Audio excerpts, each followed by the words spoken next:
I'm alive. It's so cool to be alive. I don't care what you think about me, 'cause I'm living life.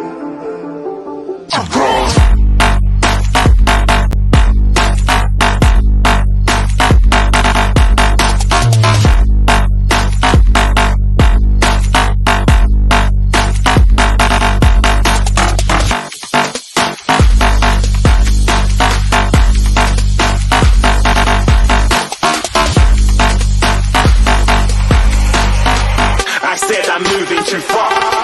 Get the glass.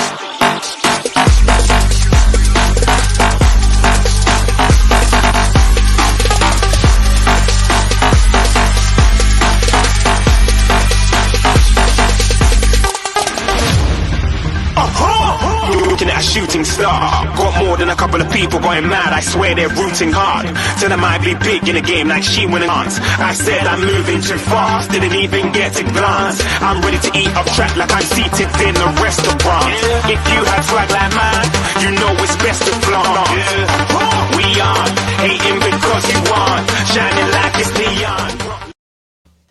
What's going on, All About the Birds Nation? This is Birds, Beers, and BS on the All About the Birds Network. Yes, another great show on tap for you guys today. We have a great show for you. Normal co-host, as always, myself, Eagle Jeff Warner, Peanut.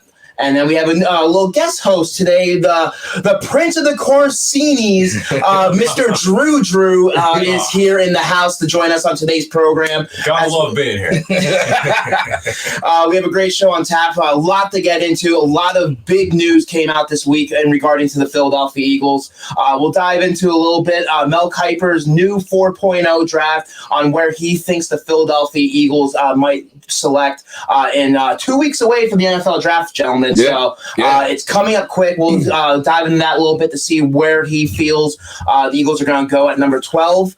We'll also go into a little bit. There's some rumors about the Philadelphia Eagles possibly wanting to trade up back into the top 10 after trading down. So we'll get our thoughts on that. But the big news of the week, gentlemen, and it comes to no surprise that the Philadelphia Eagles have more dysfunction in the front office. You don't say.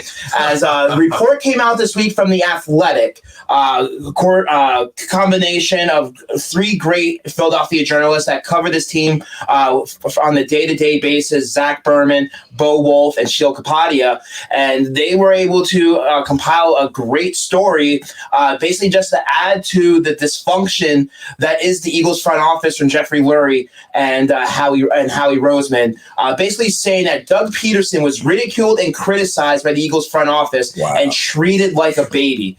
I'll dive into this article a little bit. As in the new report from The Athletic, the Eagles front office reportedly gave Peterson hell, putting the head coach in the crosshairs throughout his tenure with Philadelphia, starting 2017, with the team reportedly leaning on defensive coordinator Jim Schwartz to be his replacement in case Peterson was fired. And a quote from the story saying that Peterson was ridiculed and criticized for every decision.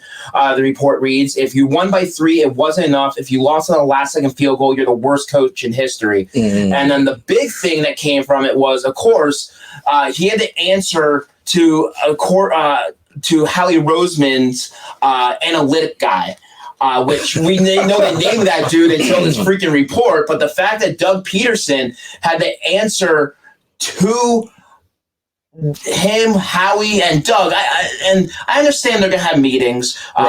Some coaches and some owners do this. I don't see the point in having it every single week, but you get paid for a job, and you have to deal with this on a week-by-week basis. Gentlemen, your thoughts, Drew, since you're the guest on the program, we'll get your thoughts on this whole ordeal. Absolutely. I would say that it's an embarrassment at this point. Although they're trying to do their best, you cut them some slack, but overall, they're just totally backwards. I think in reality, you have to stick with what you have and make the best of it and not try to keep the change, because the change eventually will wind up just creating the dysfunction, as you were saying before. My question is, why did Doug even want to come back? You know what I mean? Like, if you're being ridiculed that bad and you have to answer to the numbers guy, and all in all, honestly, look, whatever system we had won us a Super Bowl, so maybe a bit of dysfunction might help. But the bottom fell out, and I think at that point, I don't know, man. It's sad to even hear like all this stuff now, to know that Doug went through all this stuff, being micromanaged by guys that punch up numbers. I don't know. If anything, they should have been mad about the fourth down percentages of him going. I could understand that, but like, well, you don't have to nitpick about every single little play. Apparently, that's what was going on in these meetings. The analytic guys would say, "What was your decision behind going for it on first down, or running on first down, or running the ball against Green Bay rather than passing?" So we keep on hearing the game we won too, right? Yeah, well, we keep on hearing about Jeffrey Lurie, how he wants an offensive powerhouse with this Philadelphia Eagles offense. Right. Basically, offense and scoring points, it sells to your fan base. And that's, in his eyes, a way that he feels that you can win the National Football League, which he's not wrong. You have to score more points than your opponent to win in the league. Right. But I feel his issue, or the problem is with Lurie, is that he's been doing this so long, and we keep on bringing it up week after week on all our shows here on All About the Birds Network, that Jeffrey Lurie does not want to give anyone else as much power as he gave Chip Kelly, because he saw how much it backfired with Chip Kelly, where he basically pushed Howie Roseman to the side and let Chip Kelly run the organization as the head coach. And when Doug came in here, I understand he's the first-time head coach, have these meetings, but the fucking dude won a freaking Super Bowl, your first and only Super Bowl that you have ever had in your franchise history, and you're still going to nitpick and micromanage. And you can really tell last year that Doug Peterson was coaching a lot differently than what we have seen in the past. Yeah. You think the pressure was on him to deliver what they wanted? Yeah. We kept hearing reports that that Jeffrey Lurie wants this. They want to change Doug Peterson's game plan. They want Jalen Hurts in there. I feel Doug had no say towards the end of his tenure, and at that point in his eyes, he's like, screw it, give them what they want. I want out of here at the end of the season, unless they're going to change their ways, which they obviously didn't. Right. And I feel in Jeffrey Lurie's eyes, because they did it this way, winning a Super Bowl and allowing Howie to assemble a roster, that he feels that they're going to be able to do it again. So he thinks Lightning's going to be able to strike twice. I doubt it. It's not going to happen. They hit on every single free agent that 2017 season. You gave Alshon Jeffrey a one-year deal, and he was never really going to be your big number one receiver in this offense. Nope. You get Jay Ajayi. You signed Michael Bennett. You got key veterans in place, and then Howie screws the pooch, and you won a Super Bowl, but he continues to give these aging, injury-prone veterans these big-ass deals that put you in cap hell. And why are we criticizing that? Why isn't he held accountable for those actions? Yet I would say Doug Peterson makes originally look like the scapegoat with all the reports coming out and the rumors, but once again, more reports come out that this front office, they're getting a bad rap. Yeah, a lot. It's almost like a weekly thing now. It's something new. Next week, we're going to hear like Howie Roseman gave Fletcher Cox a wedgie or something in the locker room. You know what I'm saying? Like, it sounds like Howie's running the table, man. And this is what I think. Well, I don't think it's Howie. You think it's Lurie. Lurie is the main problem. He's the man on top. But he owns the team, though. Exactly. But he's the owner. Unless you're a football mind, right? Let the guys that you're hiring do their damn job. Why the hell do you have to meddle in? And hearing reports that he was forcing Peterson to make staff decisions that he didn't agree with, including having to let go assistants Mike Rowe and Carson Walsh after the 2019 season. We heard about them that they wanted to fire Frank Reich or Reich. I heard that. And Doug Peterson fought for that, and they let it go. And it was Frank Reich. They ended up winning a freaking Super Bowl. Yeah, and then he left the year after that, didn't he? Yeah, well, he got the head coaching job. Yeah. So I'll tell you, overall, they just seem like they're not having a great time. Doug is totally, I think lost. No, he's not lost. No. He's fed up. He's fed up. He's getting paid this year to just sit at home and watch some football. You know what I'm saying? Yep. The fact that there's only 32 NFL jobs, head coaching jobs in the National Football League. These opportunities do not come often. Right. Look at freaking New England. Bill Belichick's been there for how freaking long? Andy Reid was here for over a decade. Yeah. So if you have successful coaches in this league, there's maybe only a handful of potential jobs available. The fact that I understand they keep on saying Doug Peterson was fired, but the fact that in my eyes, he quit. Yeah, he went to Lurie, he went to Howie, told them his frustrations and he wanted to change. They said no, and he said, "Fuck you, I'm leaving." And it turned out that he was fired to save grace. Yeah, you think that's what happened? I know. I can see that. I can see that happening. I know that's what happened. That makes sense. That makes sense. Yeah. And the fact that the report says they were trying to groom Jim Schwartz, I understand Jim Schwartz does have some health issues, which is the reason why he said he was taking a year off, and he's working for Tennessee because he lives in Nashville. Right. I understand a lot of fans blew that out of proportion, but he apparently has some health problems. He's overseeing a new defensive coordinator. In my eyes, he feels that if Mike Vrabel gets fired down the line, that'll be his opportunity. That's going to be his opportunity coaching in his hometown. But the fact that he didn't even want to coach here. Yeah, he left. Yeah. He left, dude. And to me, Schwartzy is the heart of the defense. Yeah, I think it was loyalty too. Maybe Schwartz seen the writing on the wall. Maybe he was tired of having to deal with the micromanaging and Doug Peterson's weekly meetings, and it trickles down. So I'm sure everything that he went through, or Doug went through, he went and expressed it to Schwartzy, and Schwartz is like, "I don't want no parts of this. I'm out." Oh yeah. But it is what it is, man.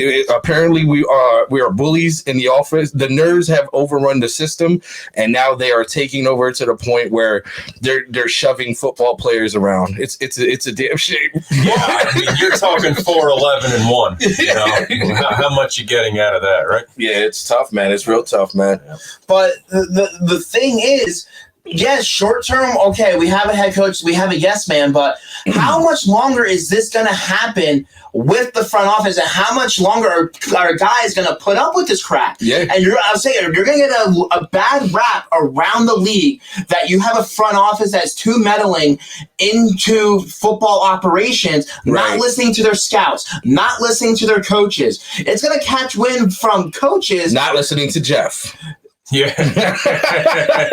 Eagles Jeff knows. You're going to get a bad rap from other coaches around the league. So if Sirianni doesn't pan out and you have the opportunity to go out and try to get a new head coach, who's going to want to come here? Exactly. Well, there's a new up-and-comer that wants an opportunity, like a Nick Sirianni. I feel will have the opportunity, but you're not going to be able to go after some of the big name head coaches if they become available. No. But you got to look. Well, you're going to look, but it doesn't mean they're going to want to come here. It doesn't mean they're going to have interest, knowing the issues that we continue to have. They have been now through 4 head coaches, including Andy Reid. I'll say Andy couldn't deal with, it was towards the end, but he couldn't deal. Andy had to go. He couldn't deal with Howie. They tried Chip. Chip got too much power, and that's when they pushed Howie to the side, and Howie ended up winning that power struggle after he flamed out. Yep. They get Dougie P. He went to a Super Bowl, and you move at 2 years later. Shit on him. 2 years later, you freaking fire him and trade your franchise quarterback that would now get the most dead money in NFL history in regarding to a contract. Yeah, that's and now you have a Nick Sirianni who's an unproven guy that,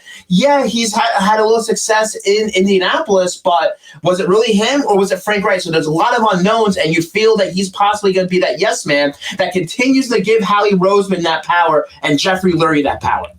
You know what changes everything? If they win. If they go out there, win some games, I bet you we're not going to be talking any of this mess. But that's a long shot. You're talking the hole-in-one. I think that's what Howie sees. Like, I think that's his main plan is like, look, everyone's going to shut up as soon as this plan comes together, which we all know, like, honestly, it's going to be a long road to get to that point. But winning, it alleviates everything. And if you can focus on getting key players around this quarterback, like I hope they will, you can win a couple games. You have an easier schedule this year. You're in the NFC East, which is it's like being in the high school development program of the NFL. You know what I mean? Tough division. I understand we make jokes about our division, but with some of them with the draft a couple weeks away and some of the moves that the rest of the NFC East have made, I agree. I don't think it's going to be as bad as it was last year, unless you have a lot of major injuries in regards to a lot of key players like Dak or Saquon Barkley again. So that that last year changed the complete atmosphere of that division, and there's a lot of big players in this year's draft that can make immediate impacts for any one of these football teams. But the other big issue is, what players going to want to come here? Yeah, I brought it up on AT Bird's weekly report this past week. We keep on saying, the Eagles have this many draft picks to build over the next couple of years. They're going to be out of cap hell after this Carson Wentz contract is off the books. They should have plenty of the money to try to get free agents. Unless they overpay for a guy. Which they will. There's going to be a couple of guys they overpay. I'm not going to deny that. Yeah. But if you're going to be in the market for some of the big free agents, and depending on what they want, you might be able to give them money, but can you guarantee them winning organization? Can you guarantee a front office that isn't dysfunctional? And those are the two big things a lot of veterans, especially big veterans, want. The money's nice, but they want to win football games. Yeah. The amount of time that you get to have a chance to play in the NFL for most players is not long. Not for long. No, NFL. Exactly. Okay. Not for long. So it just raises eyebrows that how long is Jeffrey Lurie going to allow this? Because in the long run, it might not hurt your football team, but in the long run it will. Yeah. Because you're not going to be able to get marquee talent or marquee coaches, and it's going to set your franchise back. Unless they hit on these free agents. I was just going to say maybe that's a game plan, is let's draft the heck of I don't see them drafting all 11 players though. Yeah, they have the most. They have the most draft picks in the NFL draft this year. But there was an article that came out this past week, the NFL.com, ranking the general managers in regards to the drafting, and Howie Roseman's the bottom 3 of the NFL. Wow, not bad. He's bottom 3. Yeah. So who's worse than him? I didn't get to read the article. Okay. I just saw that he's towards the end. What do you like? 3. That's What do you like better? Would you rather a good veteran leadership who could kind of build around, or would you rather a couple of decent rookies? I'd go young, man. Jeffrey's right. In a couple years, like the way this is trending is not looking good. So you're going to have rookies come in here and take starting roles and leadership roles, and because say you splash that 15-20 million, but you know what though, money talks, man. I've seen a lot of players go to a lot of crappy teams, i.e. the Cleveland Browns, and you're not getting that. You give them the money, they'll go there. The problem is knowing Howie, we won't have the money. You know what I'm saying? We won't have the money, but I'd go rookie, man. Go young. Look, if this is a rebuild it right, rebuild it from the floor up, and then occasionally sprinkle in a needed vet.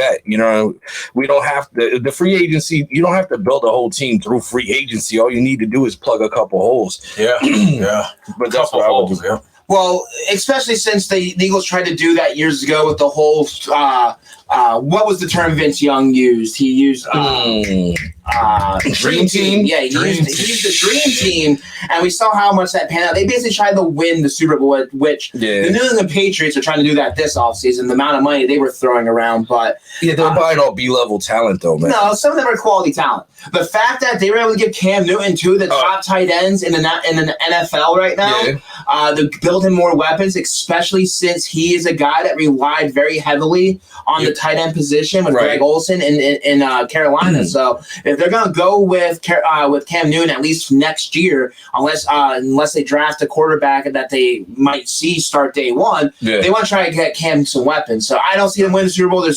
I still feel Buffalo is the top AFC front runner. Top team in that division. Okay, but never count Bill Belichick out. I agree. Oh yeah, Cam Newton's a great guy. He's powerful, great arm. I think he's past his. Listen, I wouldn't say it to his face. I don't know. Did you see the news thing where some guy some kid was talking to Cam or whatever? He said, "Go get your dad." Go get your dad.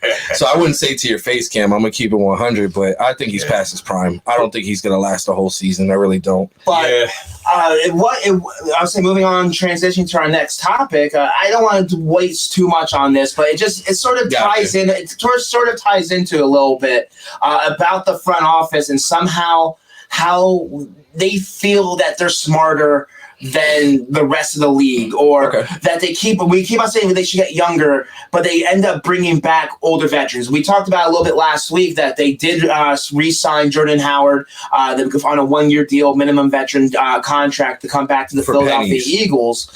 But the fact that his comments sort of irritated me a little bit, that they go after a guy that says this, and I quote, he was asked about his free agent market before deciding to sign with the Eagles, and he was honest. He openly came out and said, and I quote, honestly, the market for me was just pretty dry, Howard said via NewJersey.com. I was at the point where I was having thoughts that I might be done because teams weren't really calling. What the hell does that say about your organization, that you're about to sign a guy that is basically calling it quits and is going to retire because he's not getting any damn interest around the rest of the league? The bottom three, man. The bottom three. We come a calling, man. We're like we're like the A team of losing games, man.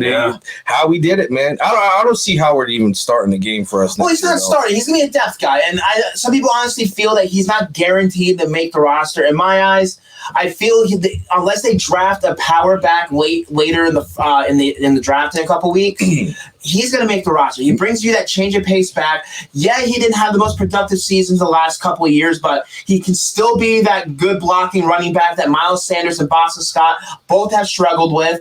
Sirianni, I feel, is going to utilize him a little bit more. We saw he was able to work with Marlon Mack and Hines, and what he was able to work with, whether it was him or Frank Wright in the offense. You think they move him to does Sirianni run with a fullback? Well, that's the question. There was a report, not a report, but an article from NewJersey.com. Is Sirianni going to bring back the fullback position, which he hasn't said yes or no on, but Jordan Howard sort of brings you a little bit of that power back, that fullback mentality without you wasting a roster spot on a fullback. Why not just keep Jordan Howard, put him at fullback, and there you go. Maybe this is actually a really good signing that we don't really know what's going to happen. You know what I'm saying? This coach is a new coach. No one knows his philosophies. No one knows what he's going to run. So maybe that if they move him to fullback, would it be a good signing? Well, I don't think they're going to move him to fullback. They're going to running. You know what I'm saying? There's going to be certain packages, possibly in power formations, where they will use him as either the lead blocker or use him as the big power back, and maybe bring a tight end offensive lineman to be that lead fullback. Gotcha. So I don't know. It just kind of discouraged me a little bit on why the organization would bring him back. I understand he used to be here. He can fit what they want to do with Sirianni's offense, hopefully. And there really wasn't much on there in the market. He gave you good value. Yeah. He basically told you, like, I thought it was all over. But then out of nowhere, the bat signal shows up. There's a big H in the sky. And there's Howie calling him, like, we need you, big guy. Come back. How desperate are we? We plan on losing a lot of games, and you're going to help us do it. Come on over. Yeah, it's a shame. You know what? The plan is it's in motion. We don't know what's happening. I'm gonna reserve judgment for that first. We have preseason games, 3, right? Yeah, there'll be 3 preseason games. That first preseason game, that'll be the game that I will pay full attention to. Yep. How about training camp this year? I think they're doing training. The plan, and that's a big difference too with the team. Like last year was such an anomaly. Well, they didn't have the mini camps, which hopefully they'll get back to. And practices were definitely a lot different because you only have so many players out on the field, which I understand that basically for not a new team, but everyone kind of felt that the Eagles had the advantage with that last year because we had the returning starting quarterback. We had the most return back on the coaching staff. We had the most starters coming back on our football team from a year ago, and we flamed out. You can't use COVID as an excuse because we were the more ready team in a lot of people's eyes when it came to the coaching staff and it came to your roster, minus the rookies. Yeah, that's true. I'll tell you, if you look at our D-line, it's got to be one of the best around. It should have been. It should have been. Absolutely. It should have been. Yeah. That just plays into the whole situation of coaching and prep. Maybe you know what, man? Look, Doug was scrutinized. Yeah, he won us a Super Bowl, but sometimes people needed it. Maybe he just needed it, man. Yeah. And I know Schwartzy ran the defense and all, but I'm sure they're going to go to Doug and be like, hey, yo, do this, do that. Yeah. And I mean, how many times did we watch the game and we're like, why call that play? You know, it's a 3rd and 1 and we're in shotgun formation. Yeah.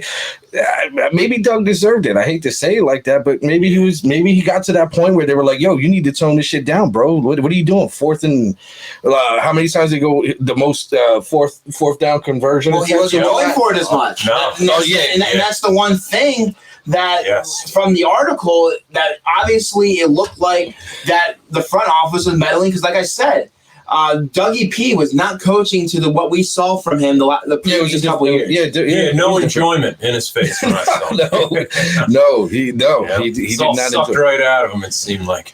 But this is a Birds, Beers, and BS. Eagle Jeff, Peanut, and Drew with you this evening. We appreciate everyone for tuning in. Make sure you like, follow, and subscribe.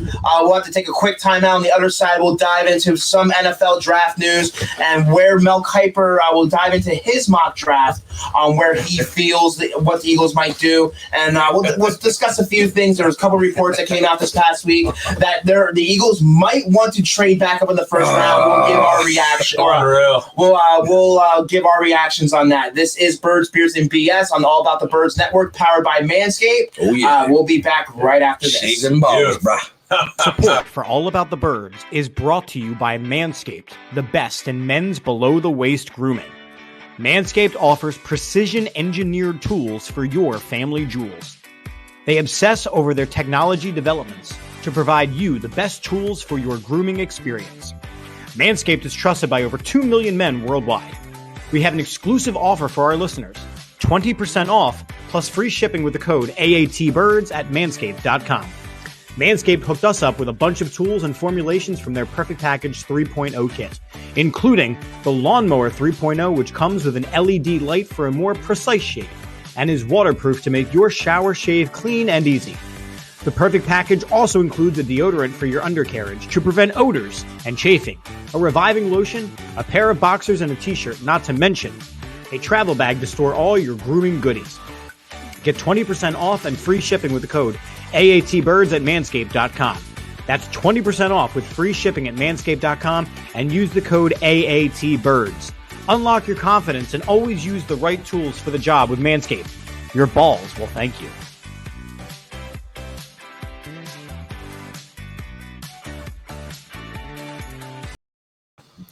Welcome back to Birds, Beers, and BS here on the All About the Birds Network, powered by Manscaped. Once again, use that discount code AETBIRDS for 20% off and free shipping.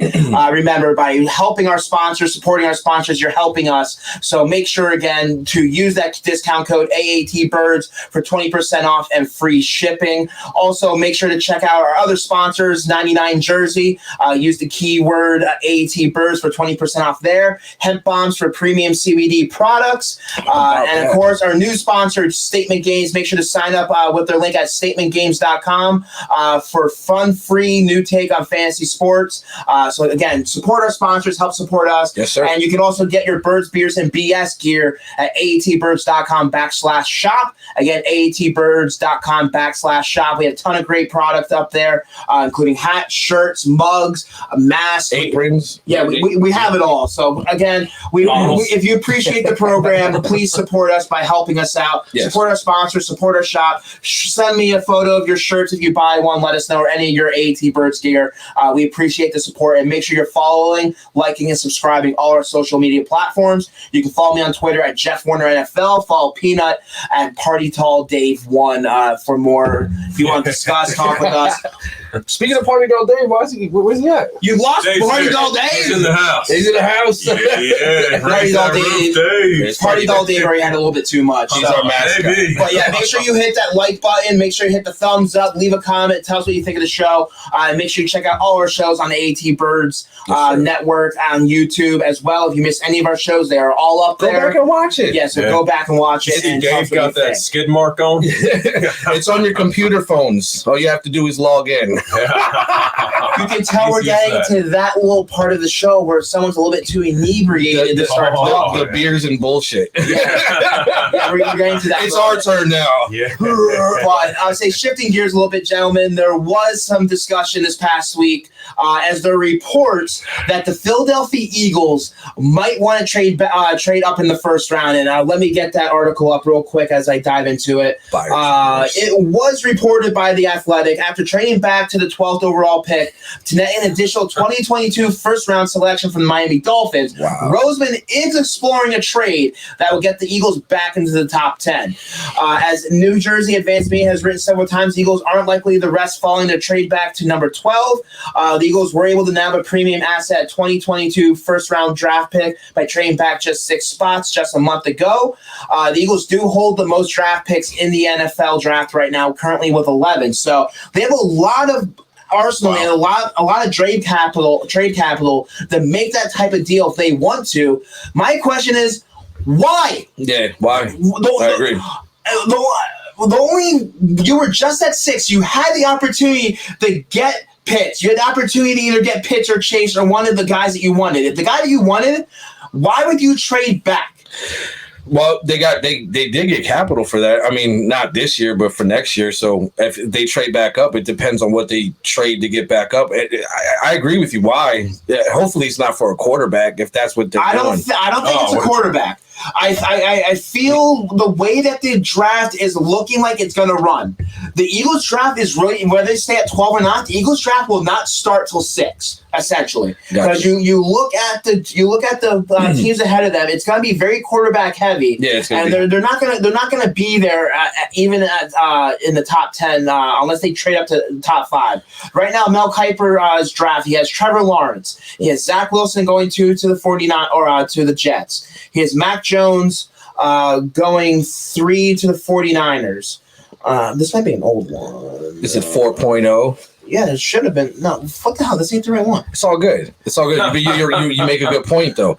With all those quarterbacks going in the top 3 to 4 picks, then why trade up? You can get a wide receiver. Oh, that was the right one. Yeah, it was good. So, and then, of course, you have Trey Lance possibly going first, but if that's the case, if it was say in the first 5 picks, 4 of them are quarterbacks. Yeah. The Bengals are probably going to be looking at, most likely everyone feels, one of the tackles. They might go with Sewell there. So at 6, if they there's a lot of reports and rumors that the Eagles might be looking to trade up to 7 with the Detroit Lions. And since the Lions have expressed interest around the league that they are possibly looking to trade down a bit, the Eagles might be able to pull one of the biggest trades that that this organization has seen. The fact that they were able to trade Carson Wentz for possibly a first-round pick, trade back with the Miami Dolphins to get a first-round pick next year. Right. The trade down 6. They're still at 12. They still get quality talent. Right. And now trade up 5 spots, possibly to number 7, and get one of the big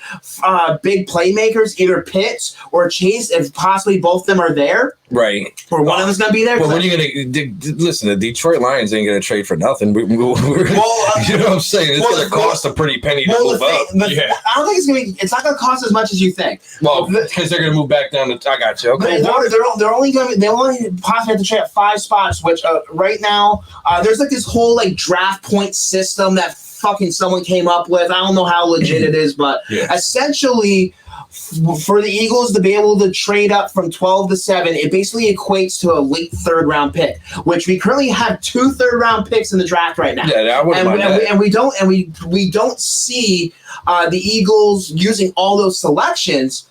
But my question is to you guys, gentlemen, would you rather trade up from 12 to 7 and get one of those big playmakers, stay at 12, and use that arsenal, maybe the late 3rd round pick or a later round pick, and trade from 37 to 30 and get another big player Here's my back thing. in the 1st round to get another late 1st round talent? From my experience and what I've seen, is if you trade up for a top 10, you're paying a pretty penny. Well, no, it's not like that anymore. Well, here's the thing: you're trading. Essentially, it would be their pick for your pick. So the number 12 pick plus a 3rd round. I'm guessing. But you're still losing 2 picks for 1.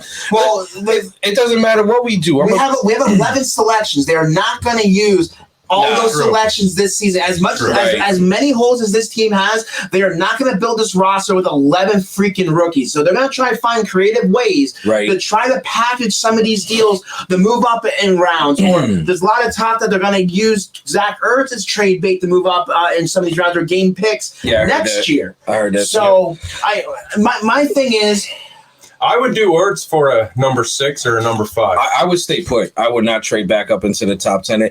Listen, having a good trade pick is like Howie running it. It's like having a Ferrari, but you don't know how to drive stick. Yeah, I would only do the deal if they do not lose any trade capital next year.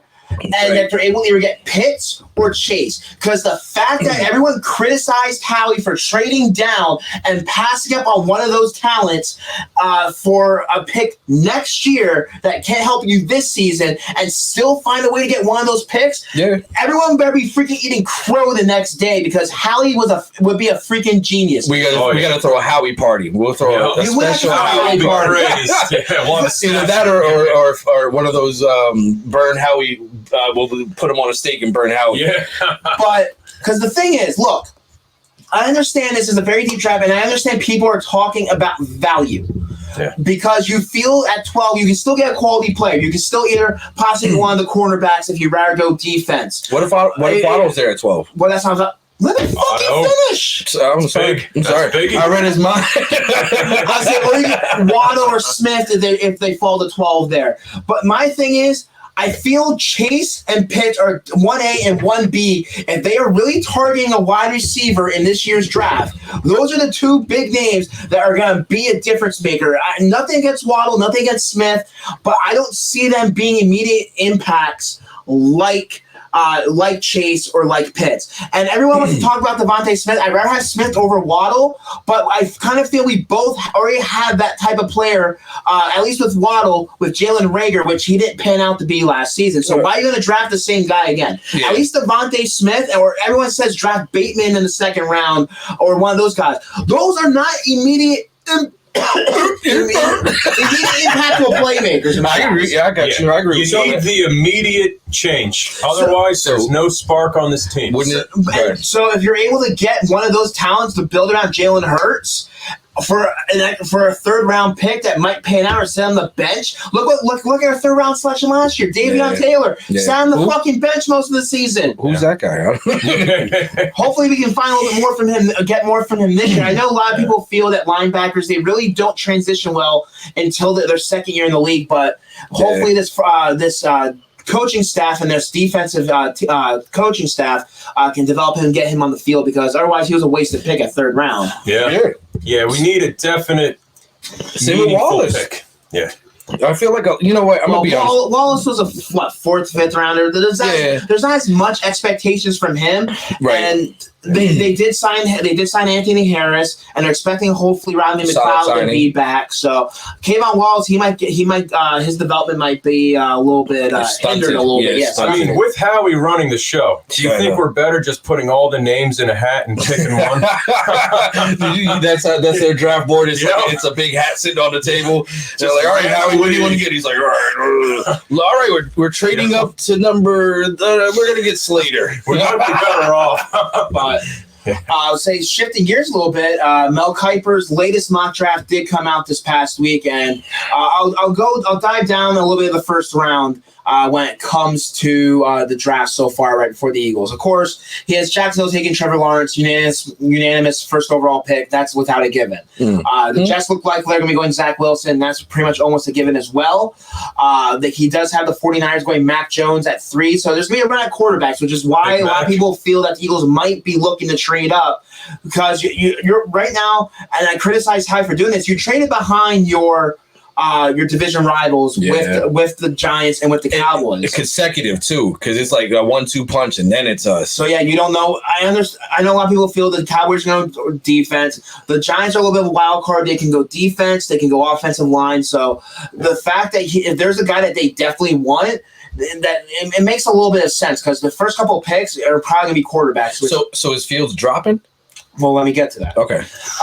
He has Miami Dolphins taking picks at 4, which he has some type of like weird trade. He has the Dolphins going from 6-4 with Atlanta. So apparently in these mock drafts, he makes up his own little trade. Damn, Miami ain't no joke this year. Yeah, they're hot. Cincinnati, he has Sewell, which is pretty solid. That would have been my pick if I would have had it. He has Atlanta taking Trey Lance, North Dakota State quarterback. With uncertainty of how much longer Matt Ryan can play in this league, they might be looking for the heir apparent to him. So they might draft quarterback high. And this is the spot if the Detroit Lions are. This is why if the Eagles are willing to trade up and Detroit Lions are okay with getting more value to build their team around some of these picks and still get one of the wide receivers, whether it's Devontae Smith or Waddle. He does have the Detroit Lions taking Jamar Chase at 7. So if the draft goes somewhat the way Mel Kiper has, you could get Chase. Yeah.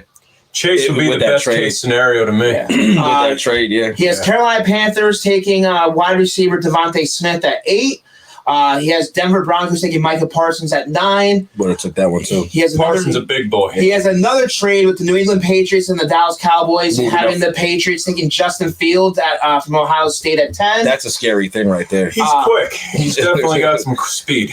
And then he has the New York Giants taking Jalen Waddle at 11 right before the Eagles. And then with the Eagles pick, he does have them taking Patrick Surtain, cornerback out of Alabama. So I would take that too, though. My question for you guys, gentlemen. Stay put. There's a lot of discussion around the fan base on what you want the Eagles to do. Right. Do you want them to get the playmaker, or do you think it's better for them to go cornerback at 12 or whatever selection they have? Personally, I'm a big fan of what we have.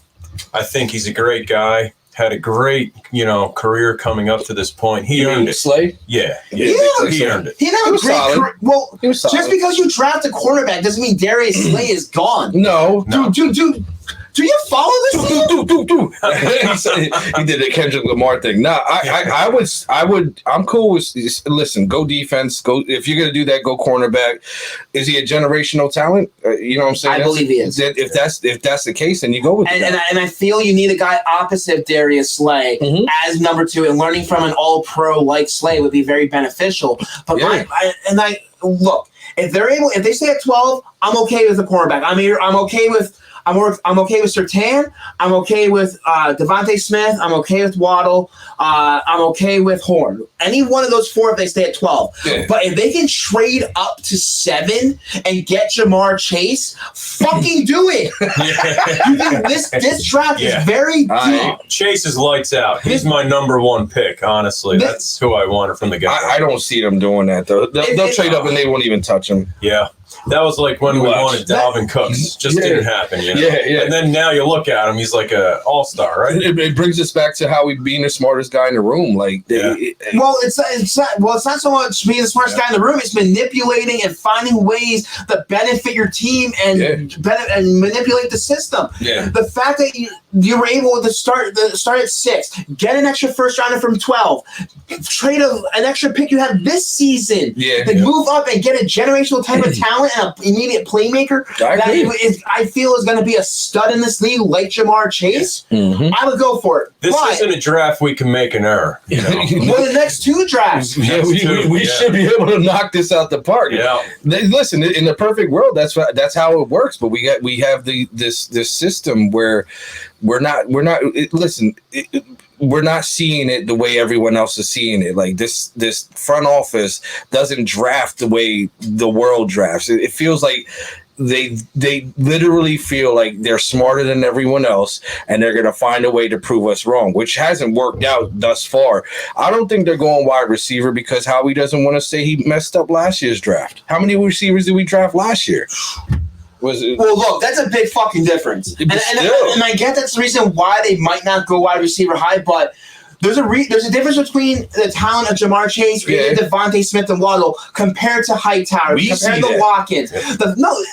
Howie doesn't see that. They see that. Howie's blind. I believe they see that. He's blind, baby. Yep. Blind by the dollar. The fact Rager, okay, because they drafted him in the first round, but the rest of the guys, there's a reason why they were late round or undrafted free agents. Right. There's a reason why they weren't evaluated around the league as top tier talent. Right. If you have a chance to get top tier talent, I don't fucking care. Pretty much every position on this roster needs an upgrade. Yeah. So if you can get Chase, find any way possible to do it if he's there. The thing I was is, gonna say sit put though. Don't don't do move it. up. Don't do it now because you don't know how the draft is going to pan out. Yeah, and then you wasted that 3rd round pick. And then at that case, get one of the guys I mentioned before. But I would love Surtain. I'll take Surtain. Surtain is a guy that has played in the SEC, one of the toughest conferences in all college football, playing up against the number 1 tier talent week in and week out, and for the most part shut them down. He played on the best team for Nick Saban for the past. He hasn't played, but one of the top schools in the country, right, with Nick Saban in Alabama. Okay, sure. So, he knows a true professional system. Yeah, he's a good fit. He's a generational talent. Then just sit tight, just wait for him. We'll take him. Don't move. Yeah, party all day. What you think? Dave, come on, buddy. He had too much. Dave's done. Yeah. But honestly, why would we trade up and then trade back into the top? Because Howie Roseman's an idiot. This is Roseman for you. That would be an idiotic move. We could criticize Howie all we want, but like I said, look, we got a 1st round pick next year. They're obviously thinking towards the future, and they know that this ain't going to be a 1-year rebuild. Right. And the fact that they have all these picks, they have all this ammo at his disposal, he's going to use some of it. I'd rather have a 1st round talent than a guy in the 3rd round that might pan out. Or 4th round all the way. Top 10 even. I mean, prospect. And the thing is, or even stay put at 12 and trade back up in the 1st. If a guy falls that you like and might not be there at 37, trade back up in the 1st round, find a way, use that extra ammo, and get another selection. That trade scenario sounds better than the prior one. Like, it all depends who they get at 12, though. And who falls. Because, once again, you're not going to trade up in the 1st round unless there's a guy that you absolutely are in love with and was high on your draft board. Chase. And for some reason, Chase ain't falling down that far. No. If you think Chase is falling down that far, you need to read up on your college. Waddle might fall, though. If Waddle falls, I'd take Waddle. Some people have Waddle. Some people have Devontae Smith falling. But the way I feel, the fact that the rest of the wide receiving core, you have Chase, you have Pitts, that's 1A and 1B. You have Waddle and Smith. After that, you have some talent there that you can probably get in the 2nd round, but they're not going to be the difference maker. I know everyone wants to talk about Bateman, and he's a nice guy that can move around. He brings you a lot of versatility, and he's a very consistent wide receiver, at least in college football. But we don't know how it's going. I'd rather have a 1st round talent compared to a 2nd round talent. I agree with you. Yeah, 1st round all the way. I agree with you. And the thing is, if you trade back in the 1st round, that gives you that extra flexibility. He gets that 1st round contract. So with the 1st round, you have 4 years and then that 5th year option. So that you can have him somewhat of a cheaper rate rather than a 2nd round selection if he turns out to be a stud, having to pay him after 4 years. So from a financial standpoint, you get to give up maybe a third or 4th round pick to move up a couple slots back in the 1st round. But at the long term success, if the player pans out, it benefits you. Absolutely. I agree. Totally. But I'll say we'll shift gears a little bit away from football. I know you guys are not all Eagle out, but there's a lot to get to. So on the first, I know Peanut. I want to discuss a little bit last week, but unfortunately, we did have the passing of DMX this past weekend. Rest in peace, X. So rest in peace to DMX, and our thoughts and prayers with all DMX's friends and family. Regardless of the situation or what you thought about him, I understand he was a drug user. He had some bad choices in the past, but you don't want to wish this on anyone. I'm saying, look, you hear those comments from people like, well, it was his own fault. X was one of the most prolific lyricists / musicians that I grew up with. Like, to this day, I could play any X song and feel it. Like, DMX was top 10 for sure, and I'm sure anyone that watches this and listens to hip-hop would agree that he was one of the most powerful voices in hip-hop within the last 25 years. So rest in peace, DMX. He's a tough guy. He's not like some of this new R&B or pop or whatever. And he fought to the end, too. X was a fighter, man. Rest in peace, DMX. Yeah, I wanted to say last week, too. And I got a little too Wasn't he from Philly? Nah, he was from Yonkers, New York. Okay. Yeah. A Giants fan, probably. Probably Knicks fan, Giants fan. But yeah, rest in peace, DMX, man, for sure. If for a guy that has never listened to DMX, tell me your top 5 songs from DMX. Top 5? I was gonna say top one, but there's probably too many. Let's do top. I'll do top three. Let's do top three. I would say Slipping would be number one. Ride or Die. The Rough Riders anthem. Like at first, when I was a kid, I didn't like that song, but the more I heard it, just loved it. So I'll say that. Beautiful. And Damien would probably be my roundabout. So no offense, I have not heard any of those songs. It's all good. Maybe you should look at. Well, unless I heard it, there's some. I'm not typical music guy unless I follow that band or follow that artist. I don't know names of songs unless I hear it. Yeah. I'm typically the guy that has to do the whole look up the lyrics on Fate on YouTube or on YouTube or on Google to figure out what the hell the name of the song is that I like. No, it's all good. You know, I grew up with X, so I grew up with I was born during the golden era of hip hop, so X was part of that. But I can go. There's almost every album that he dropped within those. What was it, like 96 to like 2002 or whatever? Like every one of them were classics. So he redid the Freddie song. Yeah, the 1 2. Yeah, that was what great. Song? The Freddy Krueger the theme 1 2. Oh, okay. He's the one that did that? Yep. X is coming for you. You heard that probably. Yeah, okay. Oh, okay. Yeah. He remade into his own song. I thought you meant I thought you meant like he was the guy that actually said 1 2 like in the movies or something. No. He just redid this. Yeah, in his own way. Gentlemen, any things you guys want to discuss? We have a few moments left here on Birds, Beers, and BS. If there's anything else you guys want to address, bring what, Drew? You're here today. What's up? Yeah. Let's put the spotlight on Drew for once. Yeah, this is great to be here. Really enjoying the show. I'm a big fan. Overall love the Eagles. Through good times and bad times. And I don't know if you guys can see it out there, but. Yeah. Drew's been holding Party Doll Dave the whole time. He's been holding Party Doll Dave the whole time. Now it's good to have you. yeah. Oh, it's great to be here. Have you, man. Did you catch up on Falcon? No, I didn't watch the latest episode. All right, so we'll say that for next week. I watched last week's. I didn't watch this week. I didn't watch this week's either. We don't want to spoil because I'm pretty sure Drew probably hasn't watched it yet. No, I'm looking forward to it though. I've been pretty much with the Wonder Vision and catching up on some of the. Do you think this is better than WandaVision? Yeah, I would say so too. Yeah, way better. Wow, you're talking blowing her right off. Blowing her. Fuck WandaVision. Yeah, fuck it. I'm not trying to sound sexist or anything, but most women-led movies, like superhero movies and shows, do not do well. Please, women, comment below. Comment below. The only one that was somewhat decent was Wonder Woman. Oh, yeah. Wonder Woman. It's good stuff. That's the worst one. Come on, man. Oh, man. There's not that many out there. Yeah, that's true. There's not that many out there. I'll say, like I brought up before, Supergirl started off okay. That sucked as a show. Yeah. WandaVision has been garbage. WandaVision has been... Batwoman. There is a Batgirl show on CW. I haven't watched a single lick of it. The one with Ruby Rose. But that's not gonna get renewed. No. The whole DC universe and the whole DC universe when it comes to the television show is straight up garbage. Besides Arrow, Flash was alright. Yeah, Flash was alright. Flash was good. Yeah. And Gotham was dope too. That really wasn't part of the universe though. Oh, okay. It wasn't. It was a DC show. Like a prequel. But DC that Gotham was Fox. So it was owned by a different company compared to the rest of the DC universe that was all CW. Wow. Gotcha. Very interesting. But I disagree with the Wonder Woman thing. Jeez, man. Well, okay, name a better women-led superhero show right now or movie. Superhero show or movie. There's not much out there. WandaVision. So you have WandaVision over Wonder Woman. Yeah. You're fucking. You're out of your mind. No way. I'm telling you, WandaVision's 100 times better than Wonder Woman. I'm a Marvel guy, and I love Marvel way more than DC. But I can't even admit that Wonder Woman is better than WandaVision. There is no way in any possible universe that is true.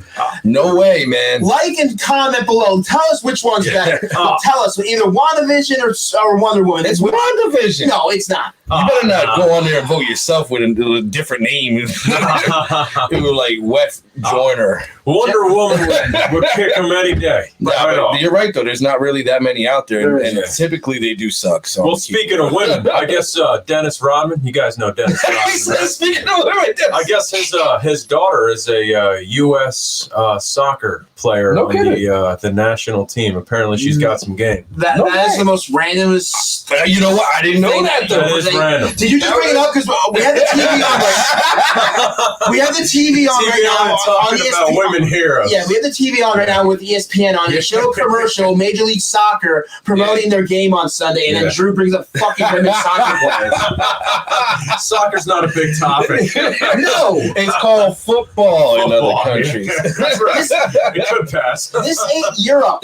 I'm sorry. I don't care about fucking soccer. Hey, did you see movie theaters are starting to open up again, man? You're like 3 weeks late. I didn't. Well, my bad. I just heard about the other day. Okay, let's wrap this shit up, gentlemen. Yes, sir. Another great show here on Birds, Beers, and BS from myself, Jeff Warner, Peanut. Thank you to Drew, the Prince of the Corsinis, for joining the show. We appreciate everyone that's tuned into the program and continue to tune in. Yeah. Make sure you like, subscribe, follow all AT Birds media platforms, including our YouTube channel. Hit that thumbs up, leave a comment, tell us what you think of the program, and make sure that support all our sponsors. Again, we are powered by Manscape. Use that AT Birds discount code for 20% off and free shipping.